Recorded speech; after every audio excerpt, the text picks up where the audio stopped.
എല്ലാം പോയി. എന്റെ വീടെല്ലാം ഇടിഞ്ഞ് പൊളിഞ്ഞ് കിടക്കുന്നു. സഹോദരാ, ഞാൻ കള്ളം പറഞ്ഞല്ലേ എന്റെ വീടൊന്നും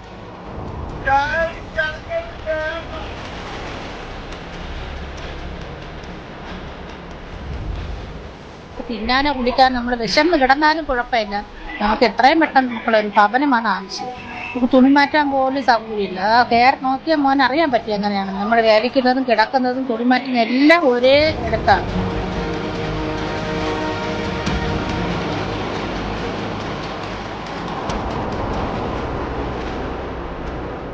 അങ്ങനത്തെ എത്രയും പെട്ടെന്ന് ഇവിടെ നിന്ന് ഇറങ്ങണം മോനെ. പഠിക്കുന്ന കുട്ടികൾക്ക് പഠിക്കാൻ പോലും മോനെ പറ്റുന്നില്ല.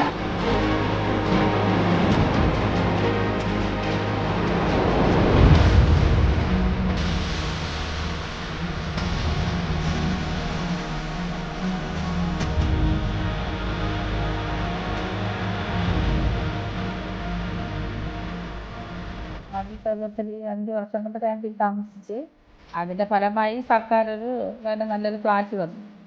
നമ്മൾ നന്നായിട്ട്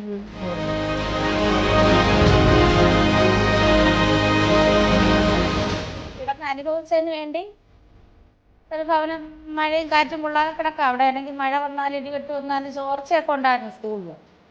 നമ്മൾ ഒരുപാട് അനുഭവിച്ച് അതിൻ്റെ ഒരു ഭാഗമായി ഇവിടെ നോക്കിയാൽ ഒരു കുഴപ്പമില്ലാതെ നന്നായിട്ട് പോകും.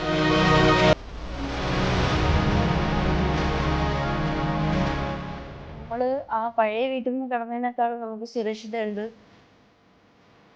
ഇപ്പോൾ ഒന്നും ചെയ്യാതെ തന്നെ താമസിക്കാനായിട്ട് നമുക്ക് നല്ല സൗകര്യമാണ്. അതിന് നമ്മൾ LDF സർക്കാരിനോട് നമുക്ക് നന്ദിയുണ്ട്.